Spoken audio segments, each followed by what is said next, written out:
Ta queda registrar outro morto em tráfico. Alrededor de 3 horas de madrugada, durante a patrulha, a polícia do chauffeur de veículo que estava a correr para Corriweg, direção para Snipweg, ordo para um controle. E dama chauffeur para o veículo e no momento que a gente estava cercando, a dama arranca, vai. Polícia vai trazer o auto no momento que a sube Snipweg e allora drenta Matanza Strat, velocidade muito alto. Na cruzada Matanza Strat, caia a Curio, chauffeur de veículo a cruza caia baixa parte do curado de casa a voz e depois a sube riba estúpido de casa e vai parar. Depois do impacto, a dama chauffeur vai fora de auto e vai esconder dentro da casa.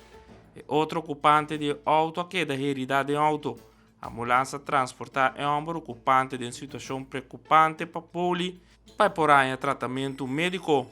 Polícia detém no sítio a dama de inicial 16, nascida na Venezuela de 23 anos de idade, a transportei para a policlínica e depois de tratamento apresentei diante um fiscal auxiliar coordenado seu encarcelamento.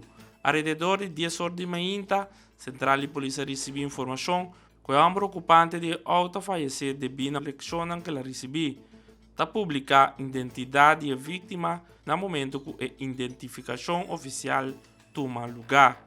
Riba ordem do fiscal e Ministério Público a confiscar a culpa sem vida de homem para mais investigação. O Departamento de Tráfico está continuando com a investigação.